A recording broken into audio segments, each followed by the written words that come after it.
Hey guys, welcome to another episode of A Little Perspective. My name is Bruce, and disclaimer straight out the gate. Obviously, I'm not a psychologist, a psychiatrist, or any kind of expert in any field whatsoever, so everything I say you need to take with a pinch of salt and a handful of glitter. I don't really know much about anything in particular from a professional or qualified standpoint, so all you need to do is just listen to some of the ideas that I share with you, and you decide if you agree with them or not. The reason why I talk about myself so much is because it's actually the only thing that I really feel I have any kind of authority in being able to speak about, because I'm not an expert in any way, shape, or form, not a doctor, not a specialist. I'm just another gay man with Google. But I like to ponder what my existence is and what I'm doing here, and some of the ideas that I get along the way and trying to figure out what my purpose is and what this thing called life is all about. I like to share with other people to see what their input is or what their perspective. Perspectives are. So, what I'd like to chat about this week is the concept of projection.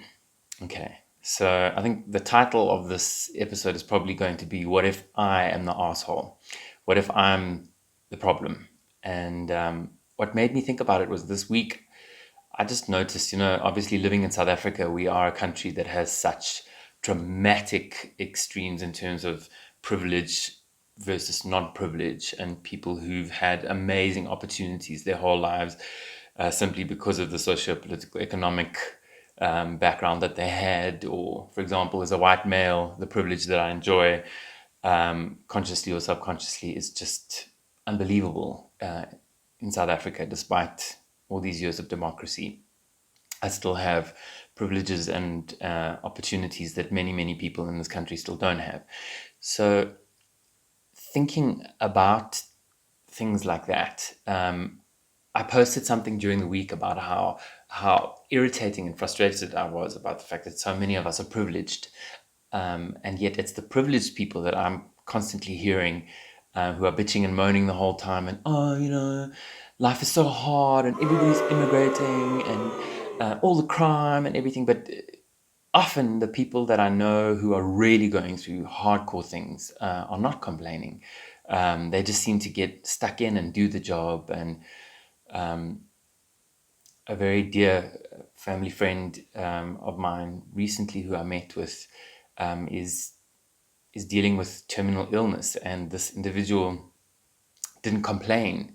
Has the most unbelievable outlook on life, and all this person did from the whole time that I was meeting with this person was just share love with me. I know I'm being a little bit cryptic, but out of respect for this individual, I don't want to share too much detail. So I posted something on Facebook complaining, bitching and moaning about the fact that people with privilege are the only people that I really hear bitching and moaning. And I exposed myself.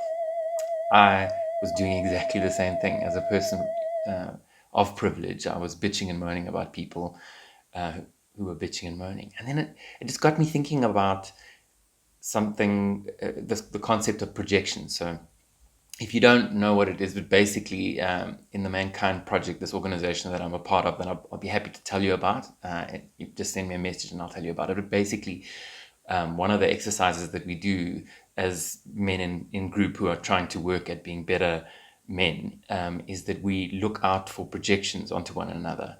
And what we have found, what I found for me, is that often if somebody is triggering me, irritating me, makes me cross, or there's something I don't like about that person, then often that person is the personification of something about myself that I haven't integrated. There's something about myself that I don't like. So that person is reminding me about my own weakness, about my own shortcomings, or my own goals that are not being realized, or that haven't been realized. So the reason why I don't like that person is because they are the human representation of me not reaching my goals, or the human representation of my weaknesses and my shortcomings.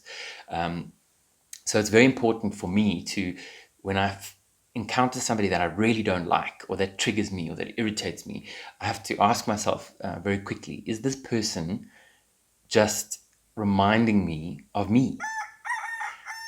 And then the whole week with the issue around the Amazon forest and the fact that it's burning down, and there's just so much going on, and there's the brain drain in South Africa, and so many more people are immigrating, and there's just this negativity and stuff mounting and mounting.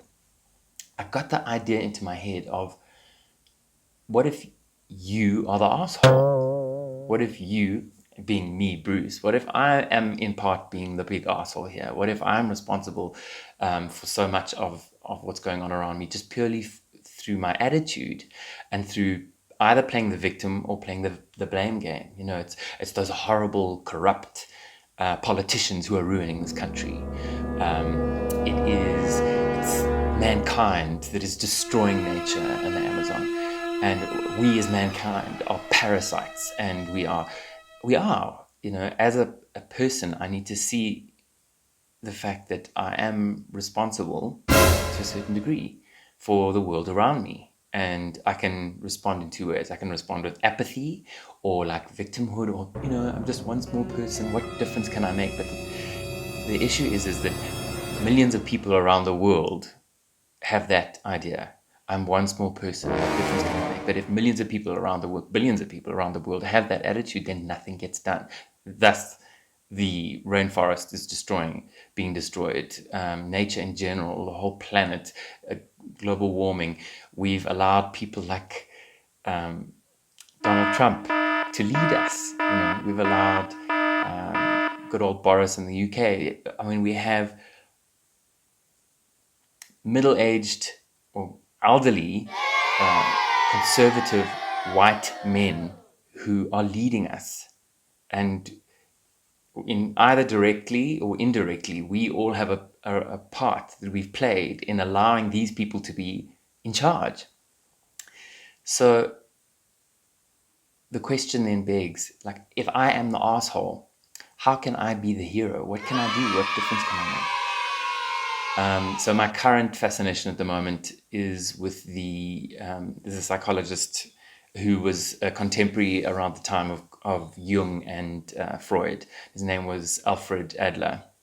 Now, he was by no means perfect, and a lot of his theories and principles and ideas have become quite outdated, but a lot of them are very similar to people like Eckhart Tolle. So he had this whole theory of like living in the moment, and he had put a huge big focus on individual psychology and working on yourself and striving towards the ideal self, and not trying to move away from the idea of victim consciousness and being more conscious of how you can empower yourself. And one of the ways he does that is being aware of, so all of us want to be special little unicorns. All of us have this idea. We want to be, we are born with a natural inferiority, according to his theory. So you're born thinking like, I need to do more, I need to be better. So that's a natural thing, which he says is a good thing. So that's why we strive. Otherwise we wouldn't strive. We wouldn't have that drive to be better, to do more, to achieve better. We just lie in bed all day and do nothing and probably starve to death. So that natural inferiority is a good thing. And then we work for the duration of our lives towards trying to be more superior.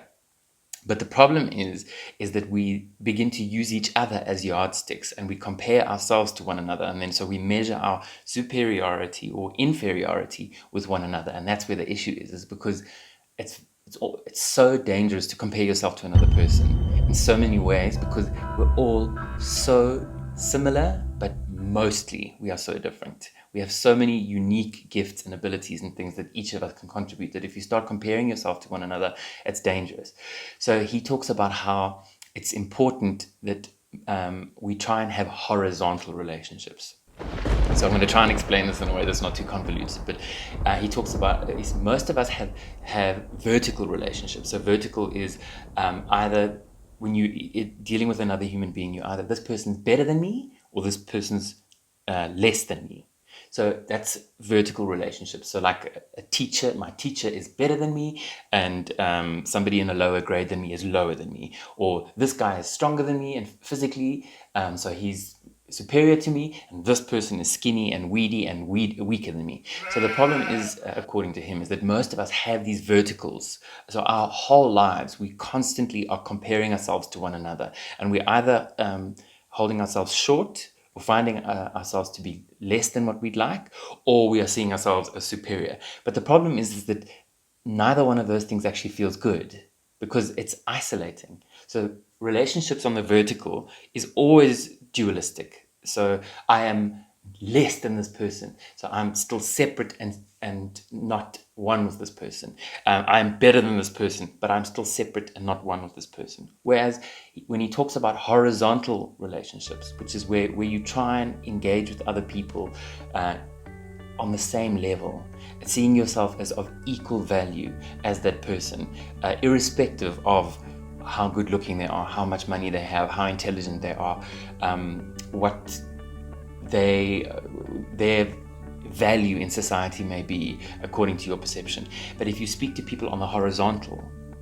and you engage with other people on the horizontal, then you stop comparing yourself to other people, and then you start getting into something known as community consciousness.